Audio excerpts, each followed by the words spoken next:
অনুষ্ঠান জীবনের গল্প। আমাদের ক্যামেরার সামনে দাঁড়িয়ে আছে এক সুন্দরী অসহায় মেয়ে। তো তার কাছ থেকে জানতে চাই তার জীবনের গল্প। আপু আসসালামু আলাইকুম, কেমন আছো? ওয়ালাইকুম আসসালাম, আলহামদুলিল্লাহ ভালো। আপু তোমার বাড়ি কোথায়? ময়মনসিংহ। ময়মনসিংহ। তোমার পরিবারে কে কে আছে? কেউ নাই।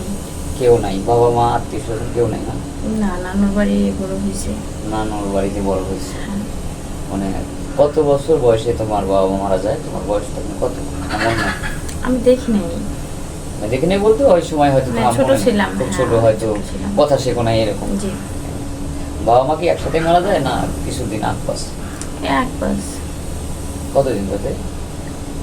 এটা আসলে আমি ও, তোমার তো মনেই নেই, মানে তোমার তো ওই সময় ভালো করে বুদ্ধি হয়নি। এটা তোমার নানি হয়তো জানতে পারে। হ্যাঁ, ওনারা জানে। যাই হোক, তো আমাদের আচ্ছা, তার আগে আরেকটা ভুল করছি আমি, সেটা হচ্ছে তোমার নাম কি? মানে দর্শক তো নাম জানতে চাই। আমার নাম সোনিয়া। সোনিয়া। আর বাড়ি তো ময়মনসিংহ বলছো নাকি? জি।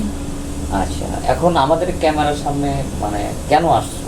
কোনো বিয়ের জন্য না সাজসজ্জার জন্য? না, আসছি তো বিয়ের জন্য, কারণ আপনাদের মাধ্যমে তো অনেকের অনেক ভালো কিছু হচ্ছে। অনেকে আসতেছে, কেউ তো আর খালি হাতে ফেরত যাচ্ছে না। হ্যাঁ। তো ভাবলাম যেহেতু আমার কেউ নাই, আচ্ছা, তো যদি আমার জন্য আপনারা কিছু করেন।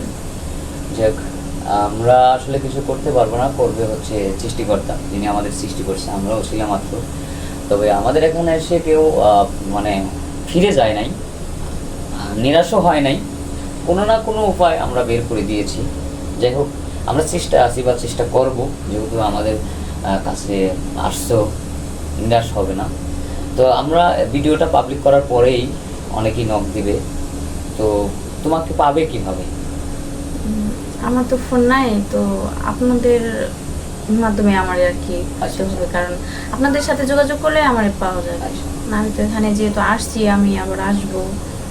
এখন তো এই যুগে আসলে ফোন নাই, কেউ বিশ্বাস করবে না, কারণ এটা অবশ্যই সত্য কথা যে যখন ফোন নাই এটা কেউ বিশ্বাস করবে না, কারণ আমি তো দেখা যায় যদি কাজ কাম করতাম তাহলে আমার একটা ফোন থাকতো। এটা আমি তো কোনো কাজ করি বাবা মা না। বেঁচে থাকলে হয়তো ফোন হ্যাঁ। কিনে দিত, যেভাবেই হোক একটা ব্যবস্থা দেবে। নানির কাছে তো আর চাওয়া কিছু সম্ভব তো না। আর চাওয়া যায় না। নানাও তো আর বেশি নাই যে না। নানার কাছে একটু খিজি করলে হয়তো একটা ফোনের ব্যবস্থা করবে। যাই হোক, এখন তোমার লাইফে কাউকে হচ্ছে চাচ্ছ, এটা মানে তোমার জন্য পারফেক্ট মানে কেমন ছেলে প্রয়োজন? একটু প্রবাসী হলে সমস্যা নাই, বাট বয়স একটু বেশি হলেও সমস্যা নাই, কারণ যেহেতু আমার কিছু নাই, তো এরকম দায়িত্বশীল মানুষই তো লাগবে, যে আমার যে আমার দায়িত্বটা নিতে পারবো। বা দেখা যায় যে আজকে নিল কালকে ছেড়ে দিল, এটা তো সমস্যা। যে না ছাড়বে, যে না, যে আমার দায়িত্বটা নিবে, যাই না শুনেই সবকিছু মাইনেই নিবে, এরকম মানুষের। বয়স যদি তার 40-45 হয়? হ্যাঁ, বয়স বেশি হলে সমস্যা নেই, সেটা তো বললাম। ছেলেটা যদি কালো হয়? সমস্যা নাই। হ্যাঁ, ছেলে কালো হলে সমস্যা কি? আনস্পট হলেও সমস্যা নেই? না না, এটা সমস্যা নেই। অবশ্যই মন ভালো লাগবে, যাতে আমার বুঝে, যেহেতু আমার আপনজন নাই, আমার অবশ্যই বুঝতে হবে। আচ্ছা আচ্ছা, ঠিক আছে, বুঝতে পারছি। যাই হোক, আমরা স্ক্রিপ্ট বাড়াবো না।